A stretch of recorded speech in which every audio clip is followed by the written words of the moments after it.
Bonjour à tous et à toutes, je reviens vers vous avec une nouvelle vidéo où je vais vous expliquer la suite de configuration DHCP V6.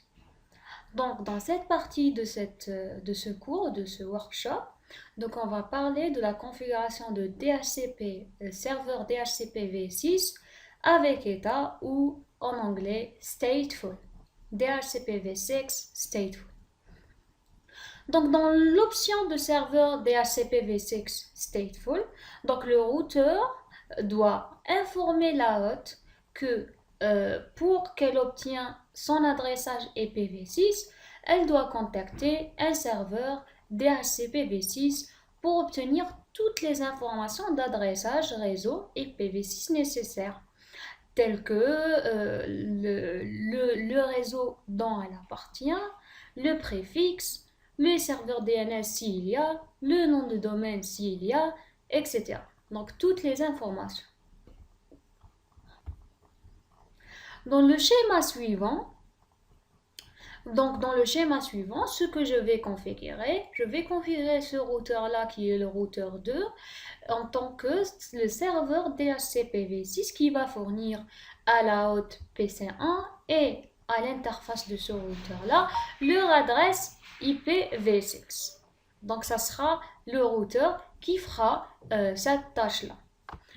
Donc, pour faire ce que je vais faire, donc je vais commencer toujours. Donc, la première des choses à faire toujours, c'est Enable IPv6. Donc, on active le routage IPv6 en mettant la commande IPv6 unicast route. Donc là, on a activé le routage IPv6 et du coup, il sera possible de configurer tout ce qui vient par la suite concernant le DHCP V6. Donc, je vais mettre la commande IPv6, je vais préciser DHCP pool. Donc, je vais créer le pool qu'on va utiliser pour configurer l'adressage IPv6, ou IPv6.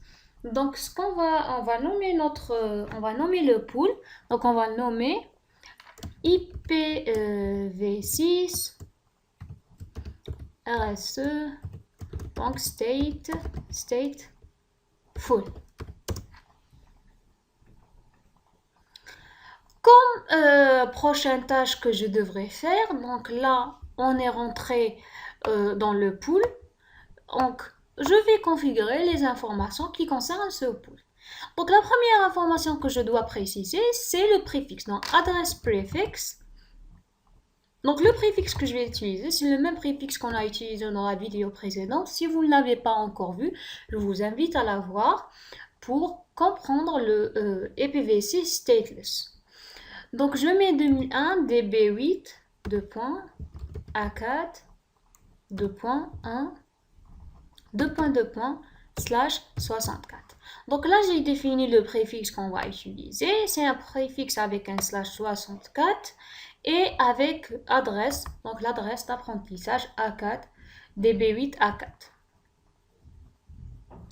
Ensuite, je vais configurer le serveur DNS, donc le DNS serveur. Donc, je vais lui donner une adresse. On va supposer cette fois, pas comme la vidéo précédente, que le serveur DNS se trouve sur un réseau lointain, pas sur le même réseau.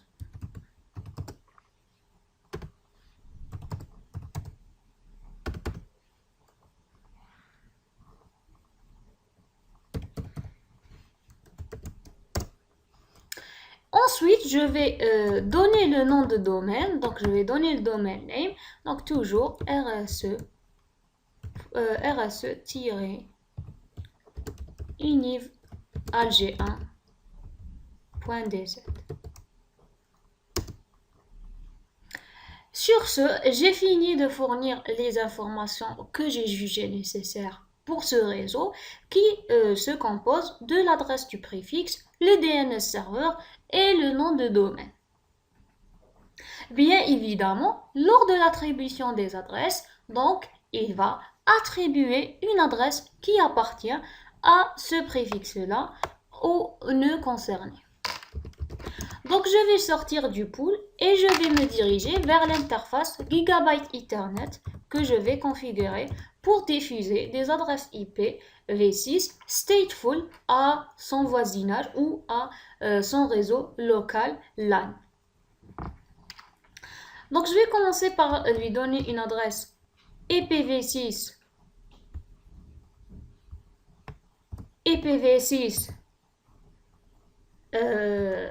link local.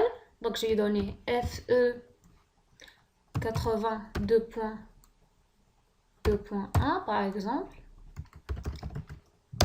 Ensuite, je vais lui donner une adresse IPv6 Global Unicast Address. Donc adresse 2001.db8.acad 2.1.2.1/64. Par la suite, je vais commencer avec la première commande, donc IPv6 ND Managed Config Flag. Donc petit rappel, dans la vidéo précédente, on a parlé des trois flags A, O et M. Donc avec cette commande là, donc on va changer le flag M de l'état 1 de l'état 0 à l'état 1 pour dire que nous allons configurer les adresses IP avec un serveur DHCP. Donc, l'affectation ou l'attribution des adresses IP sur ce réseau qui se trouve sur cette interface, c'est une attribution qui se fait avec un serveur DHCP stateful. Donc, cette commande-là fait activer ou fait changer ce flag-là de l'état 0 à l'état 1. Donc, par la suite, on va configurer le serveur DHCP que nous allons utiliser. Donc, on l'a nommé IPv6 RSE Stateful. Donc, on allume l'interface et c'est bon. Donc, par la suite, ce que nous allons faire, on passe au deuxième routeur pour le configurer en tant que client DHCP. Donc, ce qu'on va faire, donc toujours, on commence par l'activation de le routage IPv6 pour qu'on puisse faire l'échange de message router advertisement. Et on va à l'interface concernée, Gigabyte Ethernet 0/0/0.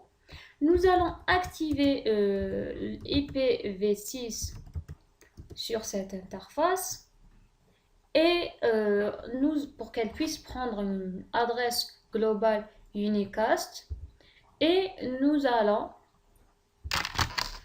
activer la récupération des adresses à partir d'un serveur DHCP.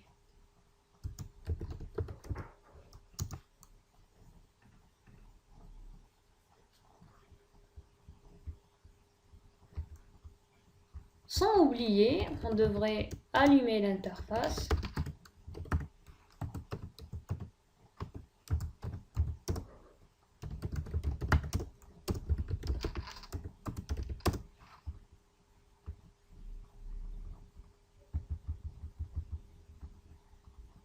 Et voilà, pour le moment, la configuration est liée.